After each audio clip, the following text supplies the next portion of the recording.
성경을 보면 우리는 꼭 잊지 말아야 하고 기억해야 할 것이 있다고 하면 모든 사람들이 다 여호와 하나님의 살아계심을 믿고 또 의식을 하고 살아야 하는 것이 가장 필요하다고 싶습니다.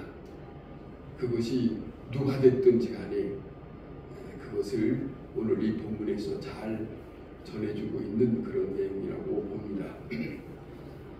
먼저 엘리의 가정에 대한 것을 살펴보겠는데 12절에 보면 엘리 아들들은 행실이 나빠 그럽니다. 나쁘답니다. 그래서 여호와를 알지 못하더라 라고 그렇게 시작하고 있습니다. 이 아들들의 하는 여기서 표현하고 있는 나쁘다고 하는 표현은 하나님을 대하는 것뿐만 아니라 사람들에게까지라도 선한 입장이 아니라 약간 불량스러운 그런 모습이 담겨져 있는 그런 행실이 드러나 있습니다. 자, 29절에는 이렇습니다. 내 아들들은 나보다 더 중히 여겼더라. 하나님이 엘리 제사장에게 하는 말씀입니다. 저들이 저렇게 하고 있는 것을 그 아버지들 입장에서 그 아들들에 대한 그 모습을 잘 가르치고 잘 다스리고 성장할 수 있는 그런 일을 하지 못한 부분이 단적으로 드러나 있습니다. 그래서 30절에서는 하나님께서 이렇게 말씀합니다.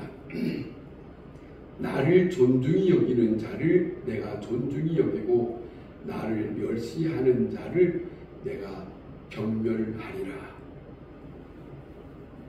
무서운 말씀입니다. 그래서 하는 말씀입니다. 이 땅에 사는 모든 사람들이 정말로 또 기억하고 또 기억해야 할 것은 저는 아무리 봐도 모든 사람들이 이 세상에 살다가 이 세상이 끝나면은 다 주님 앞에 선다고 하는 말씀을 성경에서 일러주고 있거든요. 그렇다고 하면은 이 세상에 사는 모든 사람들은 성경을 꼭 읽어야 한다라고 싶어요. 왜 그러냐면 그 성경에는 먼저 하나님에 대한 말씀, 하나님이 누구신지, 인간이 어떤 입장인지 그걸 잘 말씀하고 있기 때문에 또 인간이 여호와에 대한 섬김을 어떻게 해야 되는 건지 또 여호와 앞에 인간은 어떻게 살아야 되는지 이걸 잘 말씀하고 있거든요. 그래서 저는 그렇게 생각을 합니다. 이 말씀이 얼마나 깊이 새기는 간단한 말씀 같지만 이렇습니다. 나를 존중히 여기는 자를 내가 존중히 여긴다. 모든 사람들이 생각할 때 그렇습니다. 우리 개인의 입장에서는 가장 가까운 사람을 생각할 거예요. 부모가 됐든지 자식이 됐든지 가까운 사람을 먼저 생각할 때가 많습니다. 이것이 아주 깊이 자리 잡고 있습니다. 그런데 성경에서는 이렇게 말씀하지 않습니까? 나를 존중히 여기는 자는 내가 존중히 여길 것이다. 이걸 잊어서는 안 된다. 아무리 예수님도 그랬습니다. 그 어느 누구도 예수님보다도 더 사랑하는 자가 있어서는 안 된다. 그런 말씀을 하셨거든요. 이게 바로 성경에서 인간이 하나님을 대하는 처치입니다. 잊어서는 안 됩니다. 절대로 이것이 바로 되지 않으면 엄청난 일이 될 수 있으니까 빗나가는 일이 되거든요. 이 말은 뭘 가르쳐주고 있느냐면 하나님의 일에 등한히 하면서 자식을 사랑하는 것은 아니다. 이거예요.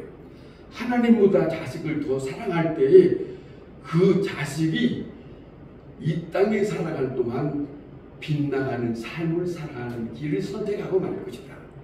옳은 길을 갈 수 없다. 아무리 생각해도 보면 하나님을 온전히 바르게 인식하고 사는 사람은 부모님한테 잘할 수 있고요, 형제한테 잘할 수 있고요, 이웃에게 잘할 수 있어요. 하나님의 말씀이 바로 받아들이지 못하면 부모 대하는 것도 하찮게 대하고요, 형제 대하는 것도요, 이가 갈라져요. 이웃은 말할 것도 없고요, 자기만 생각하는 사람이 되거든요.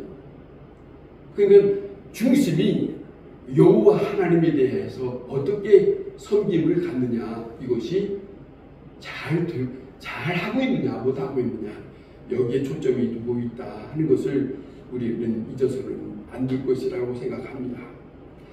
어릴 적부터 이거를 인식시켜주지 못하면 아무리 점점점 커서 그가 공부를 잘하고 그가 뭘 또 잘한다 할지라도 그 아이를 좀 커서 말해서 바로잡겠다 될 수 없어요. 절대로 안 됩니다. 될 일이 아니에요. 이것을 우리는 깊이 생각해야 되는데, 어렸을 때부터 내 자식, 어렸을 때부터 자식에 대해서 너무 애절하게 생각하는 부모들이 많습니다만은, 자식이 우상이 되면 그 순간에 하나님과 관계가 어떻게 되는가를 생각해야 한다. 이것이 오늘 이 본문에서 잘 말씀하고 있어요. 엘리 제사장의 아들들의 모습을 살펴보면 이렇습니다. 먼저는 저들은 하나님을 두려워하지 않습니다. 그 다음에 성전에 대해서 두려워하지 않습니다. 이 부분이 있어요. 두려워하는 것을 가르쳐주지를 못했습니다. 아버지 된 엘리 제사장이. 자, 함부로 행동하도록 내버려 뒀습니다. 그것이 어디서부터 시작했다고 생각하겠습니까? 어렸을 때부터 자기 아들을 너무너무 귀엽게 생각하니까 그 아이들이 하는 대로 내버려 뒀던 것이 점점 굳어진 것이죠. 이렇게 망가지게 된 것이죠. 보세요. 오늘 본문에 나타나는 걸 보면 하나님의 재물을 제사 드리기 전에 뜯어먹었다는 겁니다. 자기가 먼저 먹어야 되겠다는 겁니다. 오늘 이 본문에 내게 먼저 주어라 라고 하는 말을 여기 기록하고 있지 않습니까? 이런 거예요. 자, 그것을 보고 귀엽다고 그것을 보고 그 아버지는 내버려 두었어요.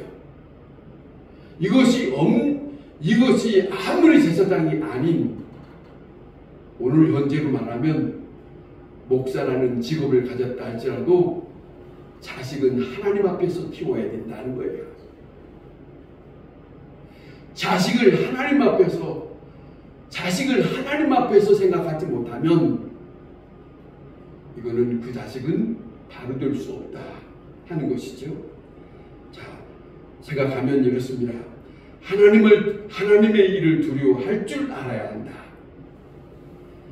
하나님의 성전에 들어올 때부터 두려움을 가지고 와야 된다.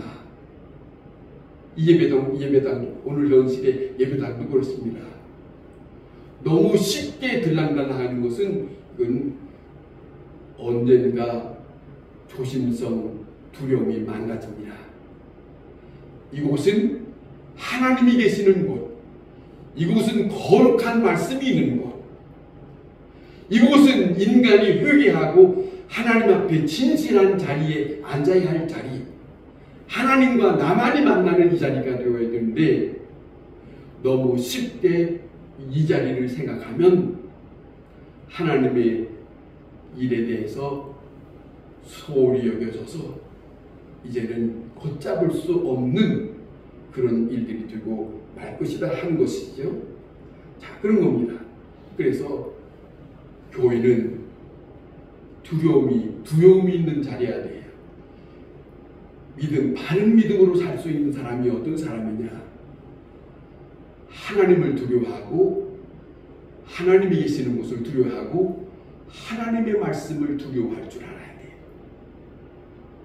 그것이 중요한 믿음의 자리에 아주 중요한 부분을 차지하고 있다 하는 거예요.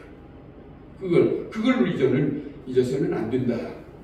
중요한 것은 경건을 가르쳐 주어야 합니다. 그런데 경건을 가르쳐 주지 못한 부분이 있어요. 성전이 하나님이 계시다고 하는 것을 가르쳐 주어야 되는데, 교회가 하나님이 계신 곳이라고 가르쳐 줘야 되는데, 어느 때부터? 어렸을 때부터 어린아이들이라고 막 뛰어다니면서 여기까지 왔다 갔다 하거든요. 이곳까지. 어린아이들이, 어떤 아이들은 소리쳐가면서 왔다 갔다 합니다만은, 그런데 그 부부가 가만히 놔둡니다. 미안합니다. 제 얘기들 뒤에서 저는 우리 양수를 같은 예배당에 같이 예배드릴 때에 아이들이 조금만 소리 있으면은 저는 데리고 나가라고 했습니다. 이곳은 시끄러운 자리가 아니다. 이곳은 하나님이 계시는 곳이고 하나님 앞에 예배하는 곳인데 데리고 나가라고 제가 그랬습니다. 호통을 쳤습니다. 무슨 자리입니까? 이거는 인간적인 자리가 아니에요. 하나님의 자리. 그것을 우리는 떨쳐서는 안 된다 하는 부분이 우리에게 이 본문에서 깊이 새겨주게 하시는 말씀이 담겨져 있어요. 여기는 참의와 진실이 통하는 자리입니다. 그것을 잊어서는 안 됩니다. 자, 그 이외에 딴 생각을 할 수 없어요. 그 이외에 다른 생각을 하다가는 빗나가는 것이 됩니다. 이런 마음이 있을 때만이 은혜의 자리가 돼요. 하나님에 대한 감사함이 되고 하나님이 나를 받아주신 것을 감사하는 그런 시간이 될 수 있고, 그리고 그 하나님을 존중히 여기는 마음이 들 수 있어요. 그러잖아요. 그런 마음이 들지 아니하면 몸은 앉아있으나 하나님은 어디 간 게 없고 내 자신은 생각 자체가 하나님 앞에 있는 것이 아니에요. 자리에 있다고 해서 내가 하나님 앞에 있다고 생각하면 큰 오산입니다. 중요한 것은 이 자리에 내 마음과 중심이 어떤 마음이어야 되는가, 이곳이 어느 곳인데 라고 하는 것을 우리는 철저히 순간순간마다 잊어서는 안 된다. 그런 마음이 있을 때만이 은혜의 시간을 맞이할 수 있다. 그겁니다. 어렸을 때부터 하나님을 무서워하는 것을 배우지 아니하면 절대로 그 아이가 커서도 교회를 하나님을 대할 때에 두려움을 갖지 못합니다. 바른 믿음을 가질 수 있는 사람은 하나님에 대한 두려움이 있어야 됩니다. 하나님에 대한 두려움이 없으면 그 어떤 말씀도 그 어떤 믿음의 생활도 될 수가 없어요. 다 두고 보세요. 직분이 있는데 나이가 들었어요. 그런데 교회는 나와서 직분은 있지만은 그들의 생활을 보세요. 한번 생각해 보세요. 절대로 옳지 못합니다. 그런 부분이 있습니다. 자, 왜 이렇게 엘리세 사장의 집에 왜 이렇게 되는가? 이거는 자기 아버지가 성전을 맡아서 일하는 사람이거든요. 가까이 성전을 대하는 그런 집안의 사람들이에요. 이것이 문제입니다. 이것이 성전에 일하기 때문에 마음대로 뛰어다닐 수 있는 것을 소홀히 여겼어요. 소홀히 여겼어요. 이것이 큰 문제입니다. 자, 이렇게 되었다 하는 것이죠. 그 다음에 또 하나는 하나님의 재물을 훔쳐먹었다. 하나님의 재물을 자기가 먼저 탈취했다. 보세요. 지금 내게 내놔라. 지금 이거 무슨 짓입니까? 자기 아버지가 일하니까, 자기 아버지가 그곳에서 제사장이라는 직분이 있으니까 다른 곳에서 일하는 모든 사람들은 다 하실 받거든. 다 하찮게 받거든. 이게 문제지요. 이게 망할 일입니다. 직분이 누구 앞에서 있는 건데. 그러지 않습니까? 깊이 생각해야 할 일입니다. 여러분, 사람은 인내와 기다림을 배울 수 있는 사람이어야 합니다. 인내가 있어야 되고 기다려야 되는 거예요. 그런데 오늘 이 본문에 보면 아무리 생각해도 자기가 욕심이 있다 할지라도 좀 기다렸어야 돼요. 기다림이 없어요. 자, 급해서 주저없이 자기한테 내놓으라는 겁니다. 이렇게 됐어요. 엘리가 기다림을 가르치지를 못했어요. 자기 자식을 가르치지를 못했어요. 하나님의 뜻을 기다리게 하는 순서를 그 자식에게 한 번도 가르쳐준 일이 없기 때문에 이 자식이 자기가 먼저라고 생각하고 덤벼들었던 것이죠. 자, 그 다음에 우선순위를 가르쳐주지 못했던 것이죠. 무엇이 중요하고 무엇이 중요하지 않는가를 가르쳐주지 않았다는 것이죠. 무엇이 먼저고 무엇이 나중인가, 이런 부분을 생각하지 않았다는 것이죠. 이거는 시간적이고 질적인 것이고 성경적인 것인데, 자, 언제든지 제일로 먼저는 하나님입니다. 제일로 먼저는 여호와입니다. 우리 인간은 그분 앞에서 사는 겁니다. 그분 앞에 그분이 있으므로 우리가 있는 거지, 그분이 없으므로, 그분을 무시함으로 내가 있을 수는 없습니다. 내가 먼저 있을 때에 그분은 이미 멀어진 거잖아요. 그 앞에 내가 있다고 생각하면 큰 오산이죠. 이것이 망가진 것이에요.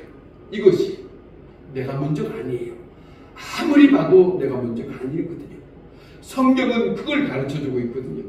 그런데 이것을 엘리 제사장이 못 가르쳐 주었어요.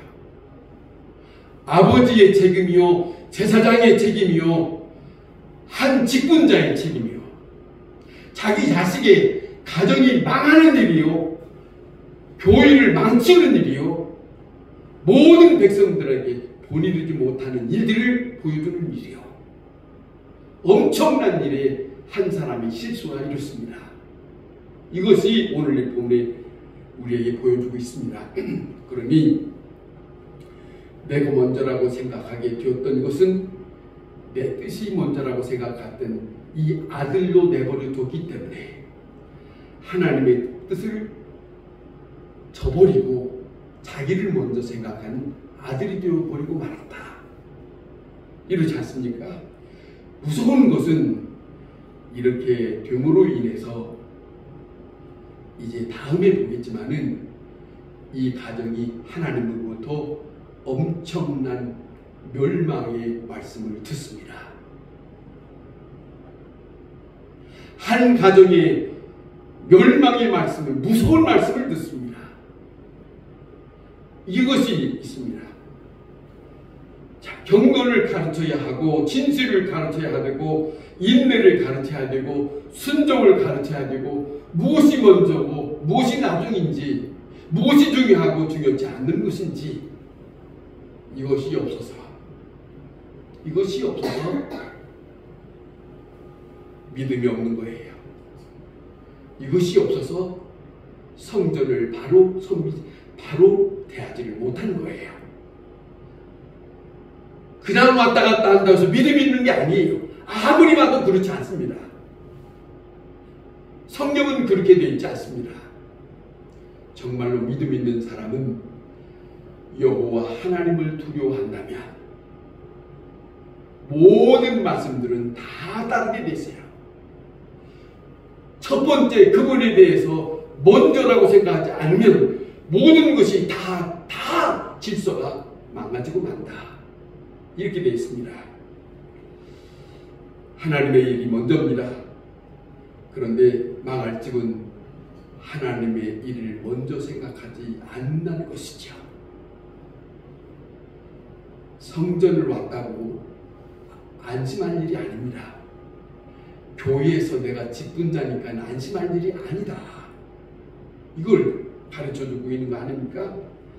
자, 중요한 것은 언제든지 질서가 있다.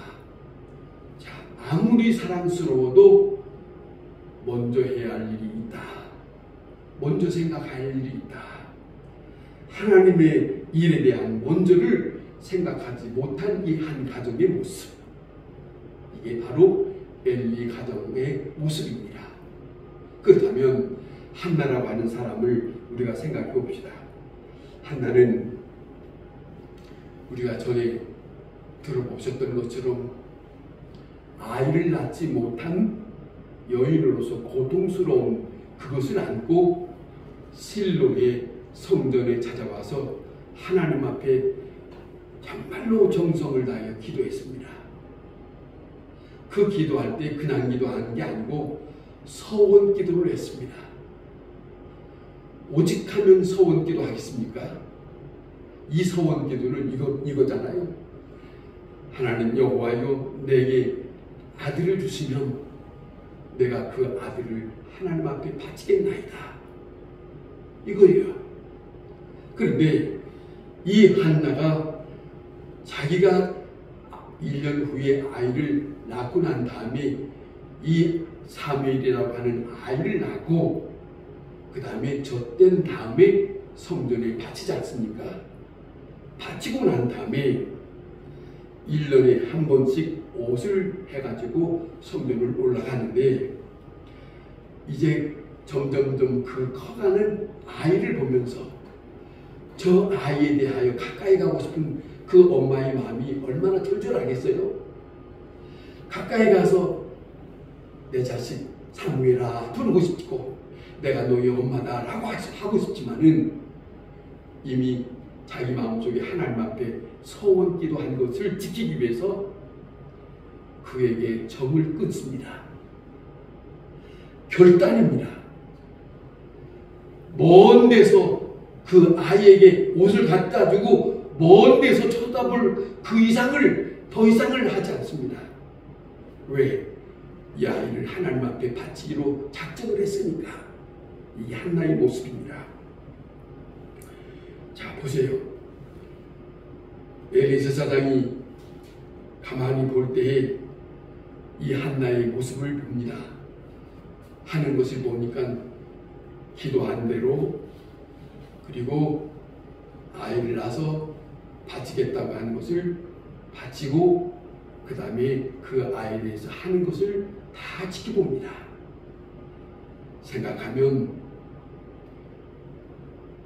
이 자기 자식과 엘리 제사장 자기 자식의 가정과 한나라고 하는 저 사람의 모습을 한 번쯤 생각해 봤지 않았을까? 그런데 자기가 못하고 있는 것을 이 한 여인은 너무너무 소중하게 하는 거예요. 그걸 보고 있는 거죠. 그를 통해서 한나를 통해서 이 대사장은 축복 기도를 하지 않을 수 없는 마음이 일어나는 거예요. 그래서 축복 기도를 합니다. 여호와께서 이 여인으로 말미암아 내게 다른 후사를 주사 여호와께 간구하여 얻어 바친 아들을 대신하게 하시기를 원하노라. 이 아들을 바쳤으니 하나님께서 아들을 바친 대신에 다른 아들들을 얻기를 원하노라 라고 축복 기도를 합니다. 그 축복 기도를 하는데 보세요. 서원대로 했습니다. 서원대로 한 그 결과 이 아이를 이제는 결과적으로 드리고 난 다음에 한나는 자식을 6을 얻습니다. 중요한 것은 답답할 때는 서원기도를 해놓고 나중에 시간이 지나고 난 다음에는 어떤 형편과 상황이 바꿔지면은 서원을 지키지 않는 사람들이 있어요. 어쩔 수 없다. 그런데 성경에 그런 사람이 있었어요. 야곱이란 사람이 자기 집에서 떠나서 유삼촌 집에 갈 때에 베델에서 하나님이 나타나서 내가 너와 함께 하겠다라고 하는 음성을 듣고 있을 때 야곱이 서원을 합니다. 하나님이여, 내가 다시 돌아올 때에 나에게 무사히 돌아오게 되면 내가 이곳에 기름을 붓고 하나님 앞에 제사를 드리겠나이다. 서원을 냈어요. 그런데 삼촌 집에서 20년을 지내고 난 다음에 그 자식들을 데리고 나왔을 때에 베델로 가지 않았습니다. 세겜으로 갔습니다. 세겜으로 가고 난 다음에 7, 8년을 지냈을 때 무슨 일이 생기느냐? 그 가정에 엄청난 어려운 일이, 부끄러운 일이 생겼어요. 딸이라고 하는 딸아이가 밖에 나가서 방관을 당합니다. 수치스러운 일을 당했어요. 그런 일이 있고 난 다음에서야, 늦게서야 생각을 돌이켜서 베델로 갑니다. 서원을 왜 잊어야 되느냐? 먼저 해야 할 일을 왜 하지 않느냐? 잘 보여주고 있어요. 손해를 보더라도 서원을 해야 된다는 것이죠. 서원은 약속이니까. 자, 그런 거 아니겠습니까? 자, 엘리사장이 축복한 이 가운데 아들 셋, 딸 둘을 낳았다. 한나가. 그렇지 않습니까? 이것이 바로 뭐냐면 하나님 앞에 기도한 한 여인이 하나님 앞에 기도의 응답으로 자식을 넣고 난 다음에 그 서원 기도대로 했더니 하나님은 덤으로 세 아들과 두 딸을 주었다. 이거예요. 그런데 우리는 가끔 교회는 나오고 수없는 세월을 지나고 기도하고 지냈다고 하는데 어떤 사람은 가끔 이러거든요. 나는 하나님 앞에 기도해서도 나는 한 번도 하나님께서 내 기도를 들어준 일이 없다. 이렇게 말하는 사람들이 있다는 거죠. 그런데 한번 생각해 보세요. 하나님이 기도해서 들어주지 않는다. 그렇지 않습니다. 예수님도 가르쳐 주었어요. 너희가 기도했거든 받은 줄로 믿으라. 그랬거든. 누구의 문제예요? 분명히 예수님이 하나님된 예수님이 우리에게 약속 없는 말씀을 하셨을까? 그러지는 않았죠. 여러분, 우리가 다시 한번 돌이켜 생각하면 우리가 기도하는 것은 분명히 하나님은 들으셨을 거예요. 그 응답을 하신 것이 분명히 우리에게 나타났을 것인데 우리는 그것을 생각하지 않고 지났을 때도 있었을 것이에요. 응답이 안 된 것이 없지 않았어요. 있어요. 그러나 응답이 안 된 것처럼 지내고 말았어요. 그런 때가 많지요. 자, 생각하면 구원과 응답에 대한 실천할 것을 우리는 분명히 실천해야 하고 그 하나님이 살아계심을 믿고 기도하는 사람에게 성실히 그 믿음대로 행하면 그 아버지께서 절대로 보살펴주지 않으시는 분이 아니시다. 그러잖아요. 여호와 그 하나님은 우리를 불쌍히 여기시고 우리를 사랑하시는 분인데 그러잖아. 예수님이 가르쳐 줍니다. 자, 자식이 달라고 하는데, 자, 생선을 달라고 하는데 다른 것을 주겠느냐? 하나님은 예굽에서 이스라엘 백성들이 광야에서 자기들끼리 큰 소리 치면서 예굽에 공동묘지가 없어서 우리를 여기까지 데려왔느냐라고 했어요. 그러니까 우리를 죽여주죠. 자기들끼리 말한 줄 알았지만은 하나님이 엄청난 말씀을 하십니다. 너희들이 말하는 소리를 내가 들었다. 보세요. 우리가 말하는 일 다 기도성이 있어요. 그런데 하나님 앞에 조용히 내가 기도하는 것을 하나님이 안 들으셨다고? 그런 말하면 안 되지. 분명히 들으셨지. 들으세요. 들으시고 우리에게 응답하십니다. 자, 그거예요. 하나님이 그것을 이 한나가 하는 것을 모르시겠습니까? 한나가 하는 이 애절한 마음을 모르셨을 다 아시죠? 아들을 바치는 것, 그의 마음이 짠한 걸 아시죠? 그러잖아요. 안겠어요? 그 아들을 바치고 네가 아들을 달라고 하는데 내가 너에게 네가 할 것을 내가 다 보았으니 내가 너에게 서운치 않도록 사랑할 수 있는 자식 주마. 아들 셋과 딸 둘을 줬대요. 많이 받았네. 하나 바치고 몇을 얻었어. 그러면 됐지 뭐. 이렇다고요. 한 가정의 믿음의 사람과 한 여인의 믿음의 하나님을 대하는 모습과 오늘 이 본문의 내용이 그렇습니다. 많은 걸 생각하게 하지 않습니까? 한 가정의 하나님을 대하는 이 입장이 정말로 복된 입장으로 대할 때에 복된 사람으로 그 결과를 얻더라. 이것이 오늘 이 본문에 우리에게 전해주고 있습니다.